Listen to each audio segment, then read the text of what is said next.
Hello viewers, I am Ashlekha Gupta, Special Educator, and I welcome you all to my channel Evening Remedial. Students, today I have come up to explain you the chapter of class 12th NIOS, and the name of the chapter is Father Dear Father. So students, I would like to tell you that this is a newspaper article published in the Hindu newspaper. So it's an imaginary letter written by a schoolboy Rahul in response to his father's letter, who had asked him how his first rank slipped to second. His father had expressed his annoyance in his letter, and Rahul, who was left behind just because of 1/4 marks, and that too because of teachers' adamant behavior, he became restless by his father's letter and decided to respond to him through this letter. So students, this chapter is divided into two sections. You will see that the difficult words are highlighted in the text and their meanings are also given in the coming slides. So first of all, I would like to tell you that that it is a very important to know that the letter is a thought-provoking letter, where the writer of the letter, Rahul, has, you can see here, he has issues. He has highlighted many issues in this chapter.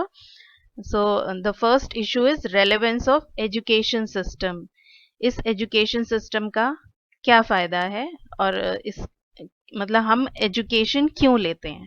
So different second issue is difference between his education system and his grandfather's education system, and lastly the role of teachers and their reason to impart knowledge. So students, let's begin with the chapter. So this is section 1. Letter starting like this: Dear Papa. So he's telling his father, this is in answer to your letter about my transgression. तो बच्चों ये क्योंकि उसके father ने उसको लिखा है, गुस्से में लेटर लिखा है कि आपका जो फर्स्ट रैंक था वो नीचे क्यों आ गया है, सेकंड कैसे आ गया है, तो वो शायद थोड़ा गुस्से में उन्होंने लेटर लिखा है. तो उसके रिस्पॉन्स में इस बच्चे ने लिखा है, राहुल ने लिखा है अपने फादर को, ट्रांसग्रेशन मीन्स डिसोबीडियंस. तो उसको लग रहा है कि उसके फादर गुस्से में है और वो कह रहे हैं तुमने मेरी बात को माना नहीं है और तुमने डिसोबे किया है और इसीलिए तुम्हारा रैंक नीचे गिर गया है. तो वो यही लिखना चाह रहे हैं कि ये मेरा डिसोबीडियंस के रिस्पॉन्स में, जो आपको लग रहा है मैंने डिसोबीडियंस किया है, तो उसके रिस्पॉन्स में ये लेटर मैं आपको लिख रहा हूँ. Yes, my first rank slip to second. You advise that I should think before answering the papers, as सभी पेरेंट्स करते हैं कि think before answering the paper. तो उसके फादर ने भी लिखा है. So yes, the operating word think did make me reflect. तो कह रहे जो आपने वर्ड लिखा है उसमें थिंक बिफोर आंसरिंग, तो ये जो वर्ड है थिंक, उस पे मैंने थोड़ा सोचा है उसके बारे में, और उसी वजह से मैं आज ये लेटर आपको लिख रहा हूँ. तो this is how he has started the letter. Father, we have never really been close, and I can't rightly say you have been my friend, philosopher or guide, etc. बच्चों, आपको भी पता है कई बार आप पेरेंट्स के बहुत क्लोज नहीं होते हैं या उनसे हर बात शेयर नहीं कर पाते हैं. तो इसी तरह से इस बच्चे के और इसके फादर के भी रिलेशंस थे, वो बहुत क्लोज नहीं थे और इसीलिए वो हर बात उनसे शेयर नहीं करता था. बट वो यहाँ पे लिख रहा है, yet I would like you to be aware of my thoughts, they are very important to me. तो कह रहे लेकिन मेरे जो थॉट्स हैं वो बहुत इंपॉर्टेंट है मेरे लिए, तो मैं उनको आज आपके साथ शेयर करना चाहता हूँ. You are highly educated and you provide very well for the family, but in your departmental store, do you apply Pythagoras theorem or Newton's law of gravity? तो बच्चों, आपको ध्यान आया होगा कि कभी आपने भी ये पाइथागोरस थ्योरम पढ़ा होगा या न्यूटन्स लॉ ऑफ ग्रेविटी पढ़ा होगा. तो वो बच्चा यही पूछना चाहता है कि ये जो चीज़ें आपने पढ़ी थी, क्या आप उनको आज की डेट में डिपार्टमेंटल स्टोर जो आप काम करते हैं उसमें कहीं भी यूज करते हैं. For that matter, does your doctor friend और योर लॉयर ब्रदर, क्या आपके डॉक्टर फ्रेंड या लॉयर ब्रदर इन टर्म्स को, इन चीज़ों को जो उन्होंने पढ़ी थी, क्या आज वो उसको यूज करते हैं. तो वो कहना चाहते हैं कि हमारे एजुकेशन सिस्टम में ऐसी बहुत चीज़ें पढ़ाई जाती है जिनका आज की डेट में कोई रेलेवेंस नहीं है, तो हम उसको यूज ही नहीं करते हैं. पापा, my grand father speaks of a care free and beautiful childhood. तो बच्चों, यहाँ पर उसने इस पैराग्राफ में उसने कंपैरिजन किया है कि उसके ग्रैंडफादर के टाइम में एजुकेशन कैसी हुआ करती थी. तो ही इज सेइंग कि ग्रैंडफादर से जब भी बात करो तो he tells about care free and beautiful childhood, of days spent in plucking mangoes and guavas from their orchards, of picnics on the banks of river where the men cooked mouth-watering food, of playing marbles and gilli danda. तो उस time पे जब जो छोटे बच्चे होते थे उनको एजुकेशन का कोई प्रेशर, स्टडीज का बहुत ज़्यादा प्रेशर नहीं होता था। हाँ, स्टडीज करते थे बट बहुत लाइट वे में करते थे और पूरा टाइम उनका एक ब्यूटीफुल चाइल्डहुड, एक केयर फ्री स्टूडेंट बच्चों की तरह वो रहते थे। बाग में जाके मैंगोज तोड़ना और पिकनिक्स करना, मार्बल्स खेलना, तो इस तरह से उनका जो चाइल्डहुड था it was very beautiful. But nowadays ऐसा नहीं है। जो छोटे बच्चे होते हैं बस जैसे ही वो 2-2.5 ईयर्स के होते हैं, पेरेंट्स को चिंता शुरू हो जाती है उनके एजुकेशन की, और फिर वो जब एक बार स्कूल जाना शुरू करते हैं तो फिर उनका चाइल्डहुड पूरा स्टडीज में ही डिवोटेड हो जाता है। तो ये डिफरेंस है तब का और आज के एजुकेशन का। From his talk it seems studies were an ancillary subject and living and experiencing the major subject. वो कह रहे हैं कि मेरे ग्रैंडफादर से बात करते हुए जब मैं बात करता हूँ तो यही समझ में आता है कि जो स्टडीज थी वो सेकेंडरी थी और मेजर सब्जेक्ट, जो प्राइमरी सब्जेक्ट्स थे, जो मोस्ट इम्पॉर्टेंट चीज़ें थी, वो थी लिविंग एंड एक्सपीरियंसिंग, कि काम करके हम एक्सपीरियंस लेते थे और उससे सीखते थे। Father is he fibbing? तो वो पूछ रहे हैं कि क्या वो झूठ बोल रहे हैं, क्या वो फिबिंग कर रहे हैं? क्योंकि उस टाइम पे जो वो बताते हैं वो और आज के टाइम में तो बहुत डिफरेंस है। The is it possible the world has turn टॉपसी टर्वी? टॉपसी टर्वी means upside down, totally different हो जाना। तो उसने कहा टोटली वर्ल्ड जो है वो टोटली डिफरेंट हो गया है, क्या 70 ईयर्स में इतना चेंज हो सकता है? तो वो ये क्वेश्चन कर रहा है अपने फादर से। Papa, my grandmother is semi-literate, yet she is at peace with her pots and pans, her flowers and gardens, her Bhagavad Gita and scriptures. He is also comparing his grandmother and his mother. वो कहते हैं मेरी grandmother semi literate है, that means she is less educated, but then also she is at peace. बहुत happy रहती हैं, वो बहुत सेटिस्फाइड रहती हैं, वो अपने पॉट्स एंड पैन से बहुत खुश हैं। पॉट्स पैन्स मीन्स किचन में वो अपने बहुत खुश हैं। गार्डन गार्डन है उनका, वो उसमें काम करके खुश रहती हैं। भगवत गीता पढ़ती हैं और भी रिलीजियस बुक्स को वो पढ़ती हैं, and she is very very happy.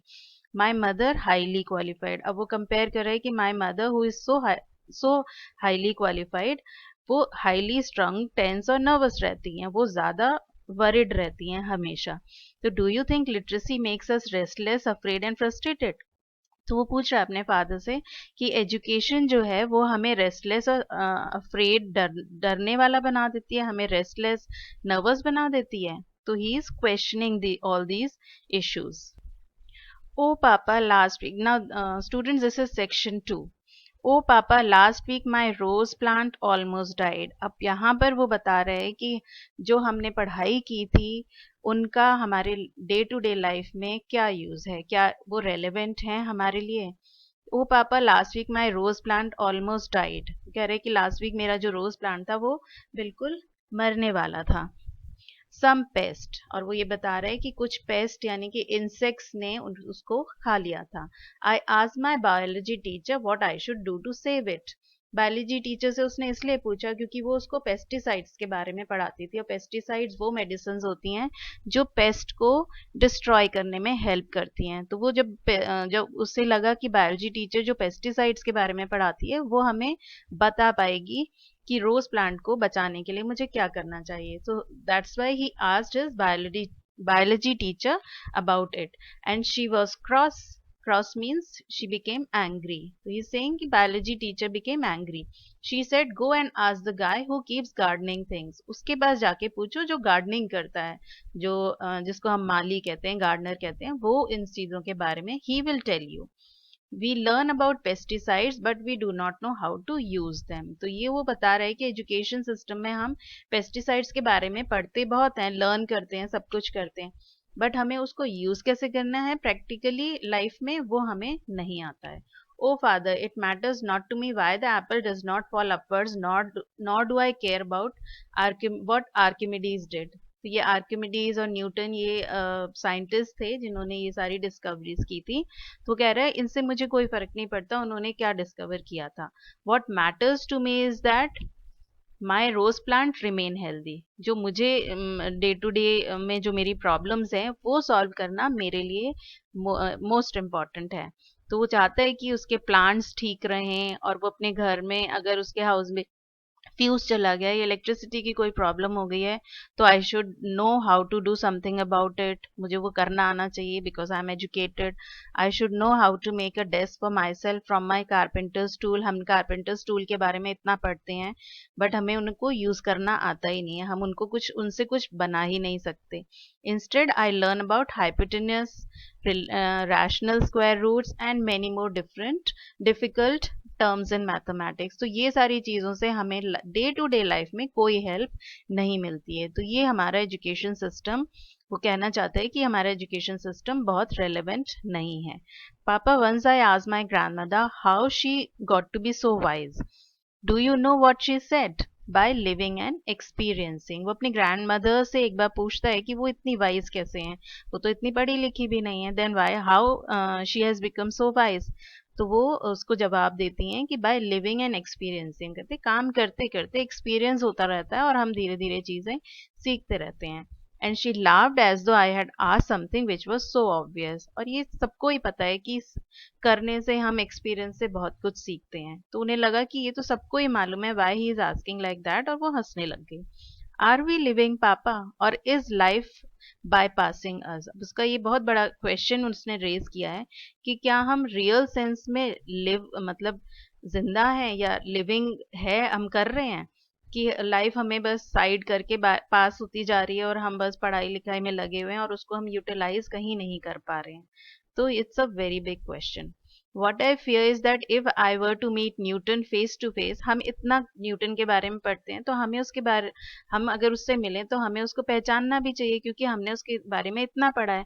But what he is saying that I fear is that if I were to meet Newton face to face, I would fail to recognize him. So busy am I learning about him. तो कह रहा है हम उसके बारे में learn करने में इतना टाइम लगा रहे हैं कि हम शायद वो हमारे सामने आएगा तो हम उसे कभी पहचान भी नहीं पाएंगे क्योंकि हम रियल सेंस में उसको जानने की कोशिश नहीं कर रहे हैं, हम सिर्फ उसको लर्न कर रहे हैं जो उसने इन्वेंट किया है या डिस्कवर किया है. You know what?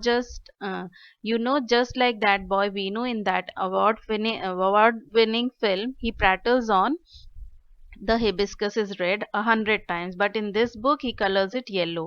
Are we missing out on the essence of life? वो कह रहे हैं कि एक मूवी उसने देखी थी जिसमें वीनू जो था वो हिबिस्कस इज रेड को 100 टाइम्स उसने लर्न किया बट विदाउट अंडरस्टैंडिंग इट. और जब उसके सामने हिबिस्कस उसकी ड्राइंग कॉपी में बना हुआ आया, उसको कलर करना पड़ा, तो उसने वो चीज़ वो भूल गया क्योंकि उसने उसको अंडरस्टैंड ही नहीं किया था. हिबिस्कस इज रेड, उसने उसको येलो कर दिया.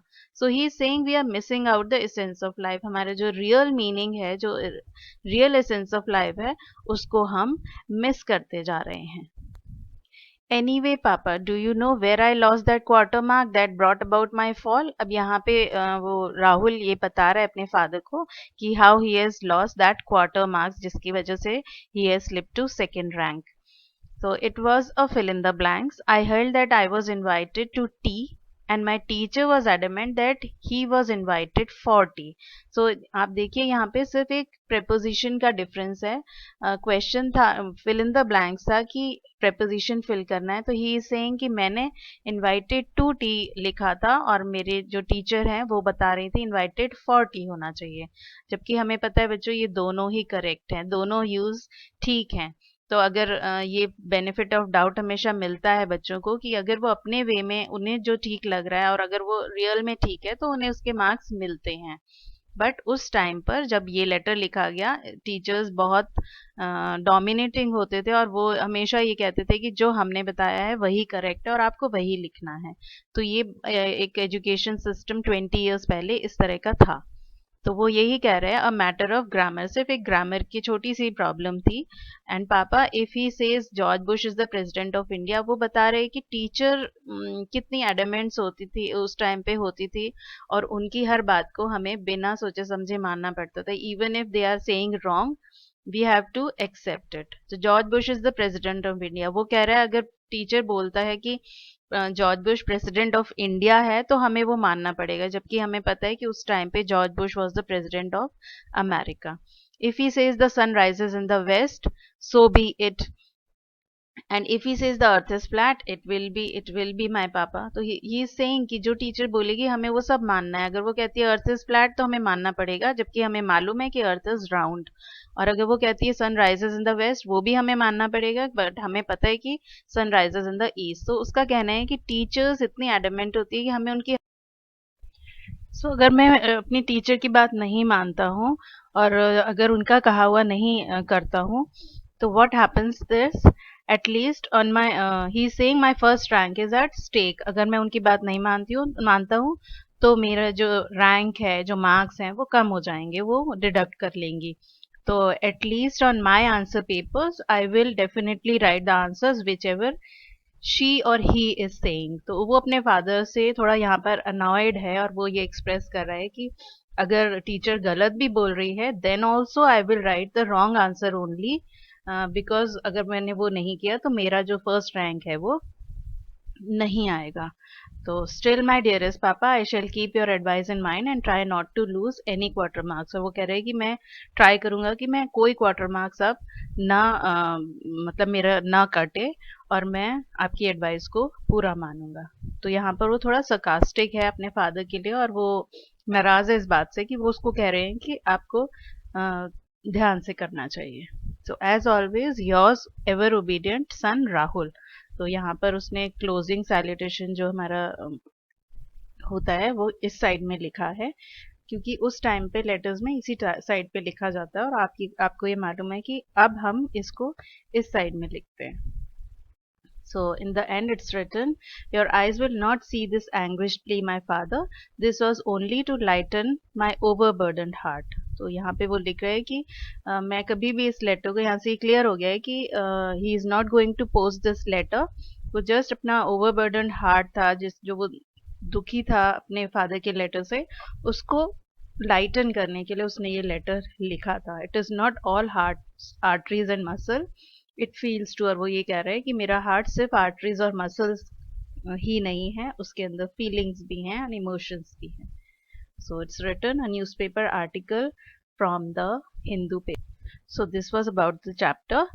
Now students, here I have mentioned the word meanings of section 1. These are the here it is written difficult words in the left hand side, and the right hand side all the meanings are written. Similarly section 2 के ये word meanings हैं, आप यहाँ पर refer कर सकते हैं जब भी आप चैप्टर पढ़ेंगे. So thank you students. I hope आपको चैप्टर अब ज़्यादा बेटर समझ आएगा जब आप नेक्स्ट टाइम इसको पढ़ेंगे. So thank you.